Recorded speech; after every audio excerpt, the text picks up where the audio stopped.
Hi everyone, since today we will learn how to preview a Markdown file in VS Code. As you can see, I have already opened the Markdown file in VS Code. To preview this file, I simply need to click on this icon. You can see it is written here, open preview to the side. Simply click on this icon and you will get your preview. In case you want to hide the Explorer, simply right click here and click on hide primary sidebar. So now on the left hand side, I have my Markdown, and on the right hand side, I have the preview. Now in case if I make some changes to the Markdown, you will see this preview will get updated in real time. Let's delete the header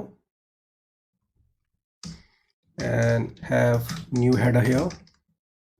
So you can see it is getting updated in real time.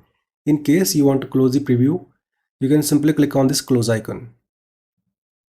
So I hope you understood how to preview a Markdown file in VS Code. See you in the next video. Have a nice day.